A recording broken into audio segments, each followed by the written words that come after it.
والسلام علی من لا نبی بعد اما بعد باللہ من الشیطان الرجیم الرحمن الرحیم۔ اللہ جل شانہ نے مجھے اور آپ کو اپنے ذکر میں اور اپنے ذکر کے لیے ایک جگہ جمع ہونے کی توفیق عطا فرمایا۔ یہ اللہ کا خصوصی فضل ہے کہ جب تک اللہ اللہ کرنے والے لوگ موجود ہوں گے قیامت نہیں آئے گی۔ یعنی یہ اللہ کا ذکر اتنی بڑی چیز ہے کہ جس نے قیامت کے ہولناک منظر کو روکا ہوا ہے۔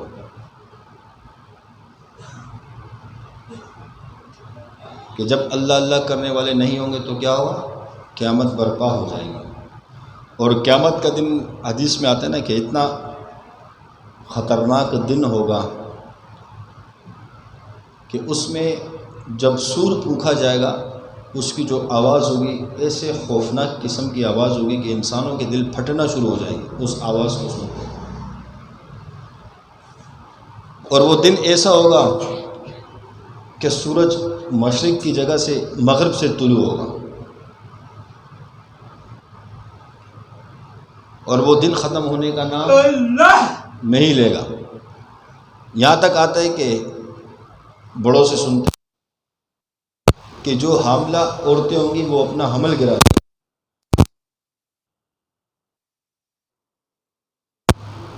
کہ آج جو ماں باپ اپنے بچوں کے ساتھ شفقت سے پیش آتے ہیں، یہ میرا بچہ، اس کو چومتے ہیں، بچے پر جب کوئی تکلیف آتی ہے تو اس کو کیسے چوما جاتا ہے۔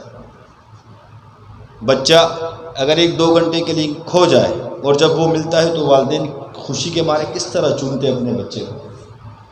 جب بچہ بیمار ہوتا ہے، بیماری میں والدین پر کیا تڑپ گزرتی ہے بچے کے متعلق کہ بچہ بیمار ہے۔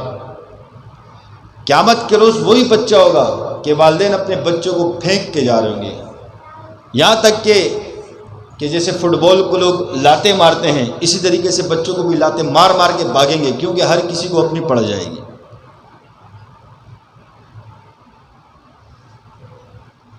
اور پھر زمین کو اللہ جھٹکا دیں گے زلزلے کی صورت میں، یہ پہاڑ سارے ریزہ ریزہ ہو جائیں گے، آسمان کے تارے بے نور ہو جائیں گے، سب زمین پہ گرنا شروع ہو جائیں گے، چاند اور ستارے سورج یہ بھی ٹوٹنا شروع ہو جائیں گے، زمین پر گرنا شروع ہو جائیں گے۔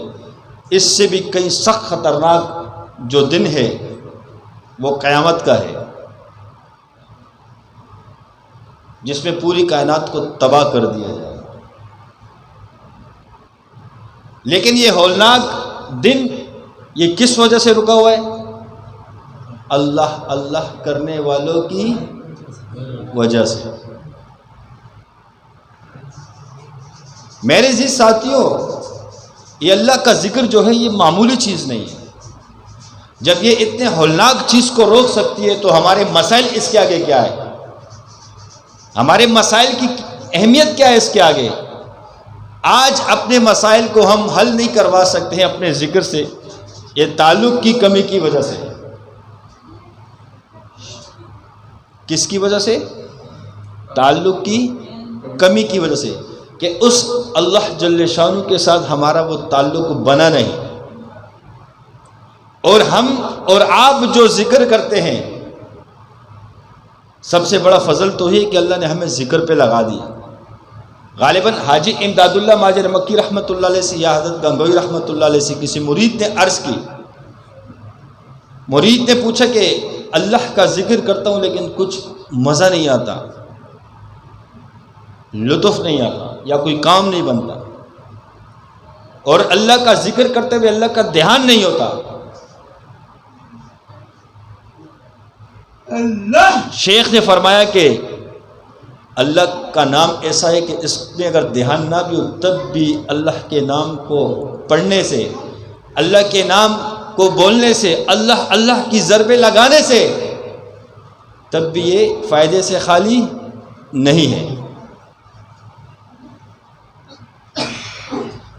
ایک مثال یوں ہے کہ ایک شخص کو رات نیند آنے کی ٹیبلٹ دی جائے، گولی دی جائے، اب اس کا ارادہ ہو یا نہ ہو، نیند سونے کا یا نیند آنے کا اس کا ارادہ بھلے نہ ہو، لیکن اگر وہ نیند کی گولی کھا لے تو اس کو پھر بھی نیند آتی ہے.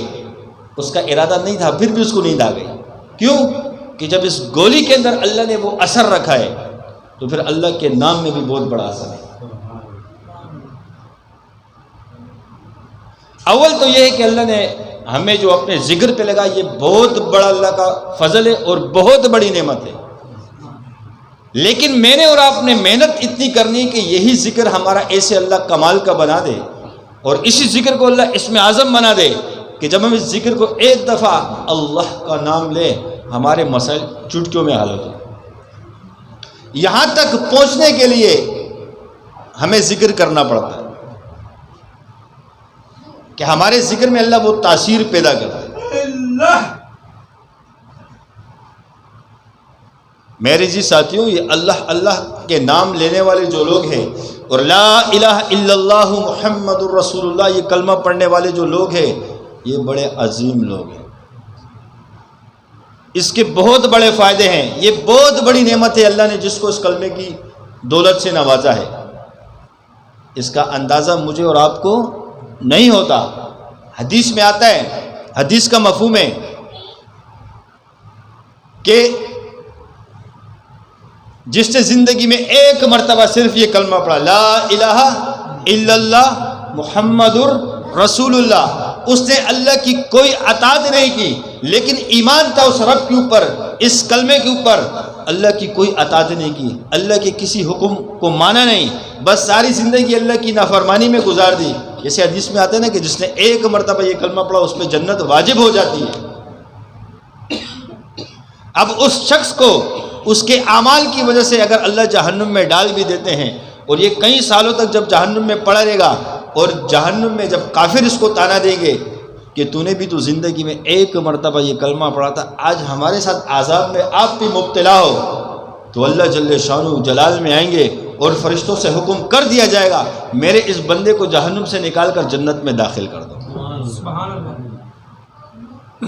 تب وہ کافر کہیں گے، مشرک کہیں گے، کاش ہم بھی ایک مرتبہ اخلاص سے دنیا میں کلمہ پڑھ لیتے ہیں تاکہ ہمیں بھی جہنم سے نکال کر جنت میں اللہ داخل کر. یہ ایک مرتبہ پڑھنے کا اثر ہے. یہ کلمہ تب بھی فائدے سے خالی نہیں ہے. میں نے اور آپ نے اپنی اوقات کو پہچانا نہیں. میرے جی ساتھیوں، جب تک کوئی ایک شخص بھی پوری کائنات کے اندر لا الہ الا اللہ محمد الرسول اللہ پڑھنے والا ہوگا، جیسے پہلے آ گئی بات، سامنے آئی بات کہ اللہ اللہ کرنے والے موجود ہوں گے، قیامت نہیں آئے گی. جب بھی پوری دنیا میں ایک شخص بھی اگر ایمان والا ہوگا، اس ایک شخص کی برکت سے، چاہے وہ گنہگار کیوں نہ ہو اللہ کا، لیکن کلمہ اس نے زندگی میں ایک مرتبہ پڑھا ہے، اس کی وجہ سے اللہ کائنات کے نظام کو چلائیں گے. سورج چاند ستاروں کے نظام کو اللہ چلائیں گے، ہواؤں کے نظام کو چلائیں گے، خزاں، بہار، موسموں کا آنا جانا، سردی گرمی، اس کے نظام کو اللہ چلائیں گے. دن کا آنا رات کا آنا، دن کا جانا رات کا جانا، اس کو اللہ چلائیں گے. سمندروں کی طغیانی، دریاؤں کی طغیانی، سمندروں کی موجیں، اس کے نظام کو اللہ چلائیں گے. پہاڑوں کے نظام کو چلائیں گے، چرند پرند کے نظام کو اللہ جل شانہ چلائیں گے. ایک شخص بھی اس کلمے کو پڑھنے والا ہوگا، تب بھی اللہ اس پوری کائنات کے نظام کو چلاتے رہیں گے. مجھے ایک بات بتائیے، یہاں سے اگر کراچی سے پشاور ٹرین جاتی ہے، پوری کم سے کم ٹرین کے ساتھ 12-14 ڈبے تو ہوتے ہی ہیں نا، اور اگر پوری ٹرین میں ایک مسافر ہو تو کیا حکومت پاکستان ٹرین چلائے گی؟ نہیں چلائے گی. ایک مسافر کی وجہ سے ٹرین نہیں چلائی جائے گی، لیکن وہ رب ہے ایک بندے کی وجہ سے جو ایمان والا ہوگا، لا الہ الا اللہ پڑھنے والا ہوگا، اس کی وجہ سے پوری کائنات کے نظام کو اللہ چلائیں گے.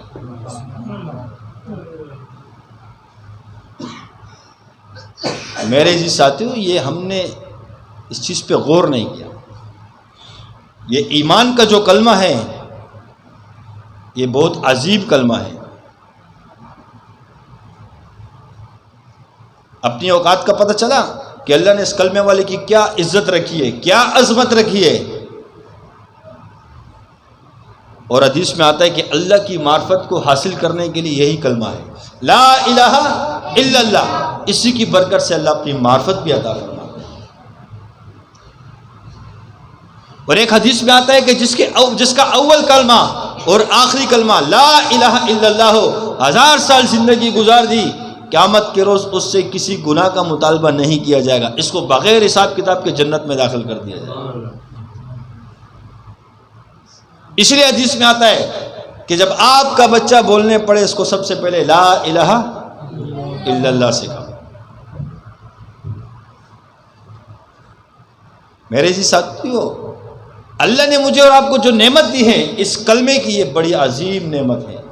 میں اور آپ اپنے ایمان کی قدر کر لیں کہ اللہ گناہگار ضرور ہے لیکن تجھ پر ہمارا ایمان ہے، گناہگار ضرور ہے لیکن دنیا میں تیرے ساتھ کسی کو شریک نہیں ٹھہرایا. کتنی پیاری بات ہے. بے شک گناہگار ہے لیکن یا اللہ تیری ذات میں آج تک کسی کو شریک نہیں ٹھہرایا. اسی وجہ سے صوفیاء نے لا الہ الا اللہ کے ذکر کو ایک نصاب کا حصہ بنایا. صوفیاء پہ جب اللہ نے کھولا، اسی کلمے کی برکت سے اللہ نے ان کو معرفت دی، اسی کلمے کی برکت سے ان کے لطائف جاری ہوتے ہیں، اسی کلمے کی برکت سے ان کے لطائف کھلتے ہیں، اسی کلمے کی برکت سے اللہ کے ساتھ تعلق بنتا ہے. اور ایک حدیث میں دعا ہے کہ جو روزانہ 100 مرتبہ لا الہ الا اللہ پڑھتا ہو. کتنی مرتبہ؟ جو بندہ روزانہ 100 مرتبہ لا الہ الا اللہ پڑھتا ہو، اور جب اس کا انتقال ہوگا اس کا چہرہ چودھویں کی چاند کی طرح روشن ہوگا. یہ 100 کی عدد پہ ہے. اور جو کثرت سے پڑھتا ہوگا پھر اس کے ساتھ کیا معاملہ ہوگا.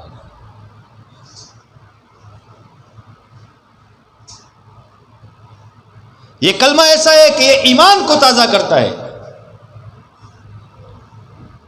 مجھے ایک بات بتاؤ، ایک سبزی فروش جو ہوتا ہے ٹھیلے پہ یا دکان پہ، جب وہ سبزی بیچتا ہے اس کو پانی مارتا ہے کہ نہیں؟ پانی مارنے سے وہ سبزی کیسے نظر آتی؟ تازی نظر آتی ہے. اس سے کیا ہوتا ہے؟ کسٹمر اس کے قریب آتے ہیں، ہر کوئی دور سے دیکھتا ہے تازی چیز لگ رہی ہے، فوراً اس کو لینے کی کوشش کرتا ہے. یہ پانی مارنے کا کمال ہے. اسی طریقے سے ایمان جو تازہ ہوگا وہ لا الہ کے پڑھنے سے ہوگا.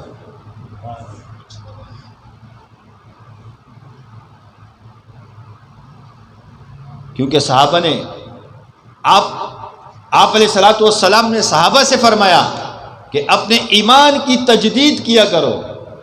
صحابہ نے عرض کیا یا رسول اللہ صلی اللہ علیہ وسلم ایمان کی تجدید سے کیا مراد ہے؟ آپ علیہ الصلوۃ والسلام نے فرمایا کہ اپنے ایمان کو تازہ کیا کرو. صحابہ نے عرض کیا یا رسول اللہ ایمان کیسے تازہ ہوگا؟ آپ علیہ السلام نے فرمایا کہ لا الہ الا اللہ، اس کے پڑھنے سے ایمان تازہ ہوتا ہے. میرے جی ساتھیوں، سب سے اول اللہ جل شانہ نے فضل کا معاملہ فرمایا. ماں کی گود میں یہ عظیم کلمہ ہمیں دیا، ایمان والا بنایا ہمیں. میں متقی پرہیزگار کی بات نہیں کر رہا، گناہگار ہیں ہم، لیکن اللہ کا کرم، اللہ کا فضل ہے کہ ایمان والے ہیں. اور پھر اللہ جل شانہ نے ہمیں دین کے اس شعبے کے ساتھ منسلک فرمایا کہ جس میں اللہ کو یاد ہی کرنا ہے، صبح شام چلتے پھرتے اٹھتے بیٹھتے. کتنی بڑی نعمت سے اللہ نے نوازا ہے. میرے عزیز ساتھیوں، ہم اس پہ اللہ کا شکر ادا کریں. اور ایک بات یاد رکھیں،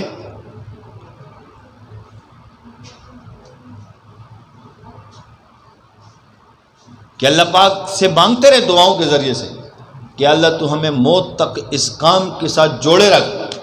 اے اللہ ہمیں استقامت دے دے، دین کے ساتھ ہمیں جوڑے رکھ. کیونکہ خوف بھی ہونا چاہیے. ہمارے گناہگار اپنی گناہوں کو جب دیکھتے ہیں تو خوف آتا ہے کہ ایسا نہ ہو کہ گناہوں کی وجہ سے اللہ ہمیں نکال کے کسی اور جگہ نہ ڈالے. اس وجہ سے اللہ سے مانگنا بھی چاہیے. میں اور آپ اللہ جل شانہ سے دن رات مانگتے رہے، یا اللہ موت تک ہمیں قبول کر لیں، ہمیں اپنے ذکر سے، اپنے دین کی خدمت سے جدا مت کرنا. یا اللہ تو ہمیں قبول کر لے، گناہگار ہے، تیرے بندے ہیں، تو جانتا ہے، تو نے گناہوں پہ پردے ڈال دیے، لیکن یا اللہ تو ہمیں قبول کر لے۔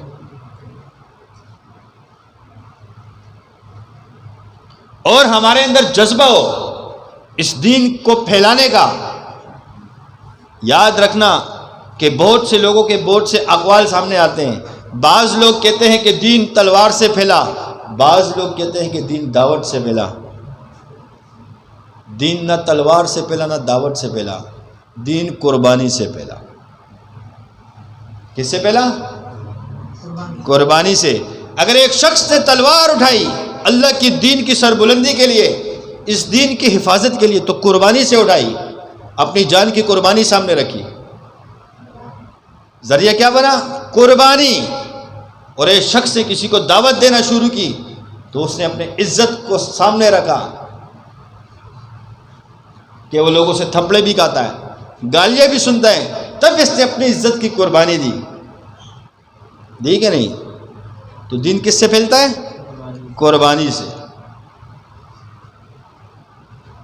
ایک شخص اللہ کے راستے میں نکلتا ہے، قربانی دیتا ہے، گھر والوں کو چھوڑنا پڑتا ہے، مال اللہ کے راستے میں لگانا پڑتا ہے، جان دینی پڑتی ہے اللہ کے راستے میں، قربانی ہے۔ قربانی سے دین پھیلتا ہے، چاہے وہ دعوت کے لیے جائے یا جہاد کے لیے جائے، قربانی ہے پیچھے۔ دین جو پھیلے گا قربانی سے، میرا اور آپ کا بھی جذبہ پیدا ہو جائے۔ اور قربانی آتی ہے انسان کے اندر صبر کرنے سے۔ کس سے آتی ہے؟ صبر کرنے سے۔ مثال، ایک شخص نے دعوت دی کہ اللہ کے ذکر میں شرکت ہونے کی، کسی کو دعوت دی، کسی نے اس کو برا بھلا کہا کہ تم تو ایسے ہو، اب یہاں اس نے صبر اختیار کیا تو صبر کے ساتھ قربانی آ گئی۔ میرے جی ساتھیوں، ہمارے جذبات بن جائے، اگر ہمیں اللہ کے دین پر ایک شخص کو بھی ہم لے آتے ہیں اور ایک شخص کی زندگی بن جاتی ہے، وہ اللہ جل شانہ کے ساتھ تعلق والا بن جاتا ہے۔ اگر ہمارے کروڑ روپے بھی خرچ ہو جائے، ہماری جان کھپائی، دن رات اس کے پیچھے گشتے کی، ملاقاتیں کی، مہینہ لگا، سال اس پہ محنت کرتے رہے اور اللہ نے اس کو قبول کر لیا، یہ ساری قربانیاں رائے کے نہیں جائیں گی، سستا سودا ہو گیا۔ مولانا جمیل صاحب فرماتے تھے ہمارے دعوت کا مقصد ہے کہ اگر ایک شخص بھی راہ راست پر آ جاتا ہے اور ہم دنیا کے سارے مال خرچ کر لیں اس ایک شخص کو اللہ کے دین پر آنے کے لیے، اور ایک شخص اللہ کے دین پہ آ جائے، تب بھی یہ سستا سودا ہو گیا۔ کیا ہو گیا؟ سستا سودا ہے۔ ہم سب کے اندر دین کو پھیلانے کا جذبہ پیدا ہو جائے، اس کے لیے ہم اپنے وقت کی قربانی دینے والے بن جائیں۔ ڈیوٹی سے تھکے ہوئے آتے ہیں، گھر میں جو ہم نے 4 گھنٹے گزارنے آرام کے لیے، اب آدھا گھنٹہ گزارے، گھنٹہ گزارے، 3 گھنٹے قربانی دے کے اللہ کے دین کو پھیلانے کی فکر میں لگے، اللہ کے ذکر کی طرف دعوت دینا شروع کر دیں، لوگوں کو اللہ کے ذکر میں جوڑنے والے بن جائے، اللہ سے ملوانے والے بن جائے، اللہ کے ساتھ تعلق بنانے والے بن جائیں۔ یہ ہمیں قربانی دینا پڑے گی اگر ہم اس دین کی آبیاری چاہتے ہیں، اس دین کا پھیلاؤ چاہتے ہیں۔ دین تو پھیلے گا اور اللہ کا ذکر پھیلے گا، اس کو کوئی روک نہیں سکتا۔ اگر ہم نہیں کریں گے اللہ کسی اور سے لے لے گا، لیکن فرق یہ ہے کہ ہم محروم ہو جائیں گے۔ کیا ہو جائیں گے؟ محروم ہو جائیں گے۔ اپنے آپ کو محرومیت سے بچانے کے لیے، اس نیک اجر ثواب سے محروم ہونے سے بچنے کے لیے ہم کام میں لگ جائیں۔ کس میں لگ جائے؟ کام میں لگ جائے، اور اپنے علاقے پہ کام کریں، لوگوں کو ذاکرین بنانے کی فکر کریں، اللہ سے مانگتے رہے، بنائے گا اللہ، ہدایت اللہ دے گا، قبول اللہ کرے گا۔ اور یاد رکھنا، یہ کام قابلیت والوں کا نہیں ہے جو قابل ہو، یہ کام قبولیت کا ہے جس کو اللہ قبول کر لے۔ بڑے بڑے تاجر، بڑے بڑے پڑھے لکھے لوگ، بڑے بڑے عہدوں والے، ڈگریوں والے، لیکن اللہ کس کو قبول کرتا ہے؟ ان کو بھی قبول کرتا ہے، لیکن یہ سمجھانے کے لیے کہ قابلیت کی وجہ سے کام نہیں ہوتا بلکہ قبولیت سے ہو. اور ہمیشہ دین کے کام کے لیے، چاہے وہ دین کا کوئی بھی معاذ ہو، دین کا کوئی بھی شعبہ ہو، ابتدا اللہ نے غریبوں سے کروائی ہے. جاؤ میدان بدر کو دیکھ لو، 313 صحابی ہے، صرف 70 ڈھکا ہوا ہے. 5 صحابہ ایسے تھے کہ پورے جسم پہ کپڑے بھی نہیں ہیں، پاؤں میں جوتیاں بھی نہیں ہیں، تلوار بھی نہیں ہے لڑنے کے لیے. غربا ہے، اللہ نے غریبوں سے قبول کیا، ان سے دین کا کام لیا.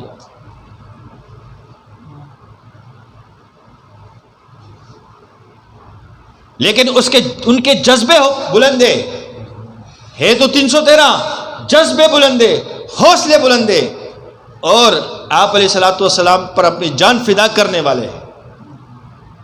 جب آپ علیہ الصلوۃ والسلام نے ان 313 سے مشورہ کیا صحابہ سے کہ ابو جہل تو 1000 کا لشکر لے کر آیا ہے، کیا آپ تیار ہو؟ واہ کیا صحابت ہے. اگر آپ تصورات میں دیکھ لو تو زمین بھی کہتی ہوگی کہ میں نے آدم علیہ السلام سے لے کر عیسیٰ علیہ السلام تک کا زمانہ دیکھا، سارے لوگوں کو دیکھا، لیکن ان 313 جیسے بندوں کو میں دیکھنے سے محروم تھی. آج میری پشت پہ 313 ایسے کھڑے ہیں کہ جو نبی کی بات پر لبیک کرنے والے ہیں. اگر آسمان سے پوچھا جائے، آسمان بھی یہی کہے گا، میں نے آدم علیہ السلام کو دیکھا، ابراہیم علیہ السلام کو دیکھا، اسحاق علیہ السلام کو دیکھا، یعقوب علیہ السلام کو دیکھا، عیسیٰ علیہ السلام کو دیکھا، موسیٰ کلیم اللہ کو دیکھا، اور ان کے قوم والوں کو دیکھا. لیکن میں بھی محروم تھا ایسے 313 لوگوں کو دیکھنے کے لیے کہ یہ پتھر کے ہیں، لوہے کے ہیں، سونے کے ہیں، چاندی کے ہیں، پیتل کے ہیں، کچھ نہیں ہے ظاہری اسباب ان کے پاس، لیکن اپنی نبی کے اشارے پہ یہ گردن کٹوانے کے لیے تیار ہے. اگر جبرائیل امین سے پوچھا جائے تو وہ بھی یہی کہیں گے کہ میں نے آدم علیہ السلام کے مٹی سے گارا بنتے ہوئے دیکھا، آدم علیہ السلام کو دیکھا، آدم علیہ السلام کی اولاد کو دیکھا، تمام انبیاء کو دیکھا، عیسیٰ علیہ السلام تک کے زمانے کو دیکھا. اس 313 جیسے لوگ مجھے نظر نہیں آئے جو آپ علیہ الصلوۃ والسلام کے صحابہ ہیں، جو آپ علیہ الصلوۃ والسلام کے ایک اشارے پہ آگ میں کودنے کے لیے بھی تیار ہے. اللہ کے بندو، دنیا کی کسی بھی چیز سے پوچھا جائے، اگر اللہ ان کو زبان دے دے، بے جان کو، درختوں کو، چرند کو، پرند کو، اگر ان سے بھی کوئی پوچھے کہ یہ 313 کیسے تھے تو وہ بھی یہی کہیں گے کہ ہم نے پوری دنیا کے چکر لگائے، ان جیسے ہم نے نہیں دیکھے. جب آپ علیہ الصلوۃ والسلام نے پوچھا کیا کیا جائے، صحابہ نے فرمایا یا رسول اللہ آپ حکم کریں. آپ کہیں گے آگ میں کود جاؤ، ہم آگ میں کودنے کے لیے تیار ہیں. اور ہم موسیٰ علیہ السلام کی امتی نہیں ہیں کہ جب وہ موسیٰ علیہ السلام اپنی قوم کو لے کر دریائے نیل سامنے آیا، تم اپنے نبی سے فرمایا کہ اے موسیٰ علیہ السلام آپ نے ہمیں مروا دیا، آگے بھی دریا موت، پیچھے فرعون کی فوج موت ہے. فرمایا یا رسول اللہ موسیٰ علیہ السلام کی قوم نہیں ہے، ہم آپ کا کلمہ پڑھنے والے ہیں. آپ حکم کرو آگ میں کود جائیں گے، آپ حکم کرو گردنیں اڑوا دیں گے، جیسے آپ کہو گے ہم ویسے ہی کریں گے. ہم پیچھے ہٹنے والے نہیں ہیں، اپنے نبی کا ساتھ دیں گے، جیسے کہو گے ویسے کریں گے. ہمارے بھی اللہ ایسے ہی جو نا مزاج بنا لے، صحابہ کے طرز پہ اللہ ہمیں قبول کر لے. جہاں دین کی بات آئے جان جاتی ہے، کوئی پرواہ نہیں ہے، اللہ کے دین کے لیے نا. مال جاتا ہے، اللہ کے دین پہ سب کچھ قربان. اللہ میرا اور آپ کو بھی ایسا حوصلہ بنا دے، میرا اور آپ کو بھی ایسا ایمان بنا دے. جیسے صحابہ نے آپ علیہ الصلوۃ والسلام کی اطاعت کیے، اس طرح میں اور آپ بھی اپنے بڑوں کی اطاعت کریں. جیسے بڑے ہمیں چلا رہے اس طریقے سے ہم چلیں اور اس دین کو پھیلانے کا ذریعہ بنے گا نا انشاءاللہ. ذریعہ لگتا ہے پانی آ گیا، اشارہ مل گیا کہ ٹائم زیادہ ہو گیا. صحیح ہے نا؟ کریں گے نا کوشش انشاءاللہ. ہم عزم کریں، کوشش کریں کہ ہر کم سے کم روزانہ کی بنیاد پہ یہاں ذکر کی مجلس ہوتی ہے. ہم روزانہ عشاء کے بعد تو ذکر کی مجلس، ویسے تو دن میں کسی بھی وقت ہو جاتی جب ساتھی میسر ہوتے ہیں، ورنہ عشاء کی نماز کے بعد تو روزانہ مستقل ذکر کی مجلس ہوتی ہے. ہم روزانہ ذکر میں جڑنے کا اہتمام کریں، کوشش کیا کریں، اور اپنے ساتھ اپنے عزیز و اقارب، دوست و احباب کو لانے کی فکر کریں. میرے اور آپ کے آنے سے کہ تھوڑی سی محنت سے، قربانی سے اگر ایک شخص بھی اللہ کا ذکر کرنے والا بن گیا، اس کی زندگی بدل گئی، میرے اور آپ کے نجات کے لیے وہ کافی ہو سکتا ہے. اور خصوصاً جو ہماری ہفتہ واری محفل ہوتی ہے اس پہ تو بھرپور ہم کوشش کریں گے نا، کوشش انشاءاللہ، ساتھ ہی اپنا آثار کر لیں۔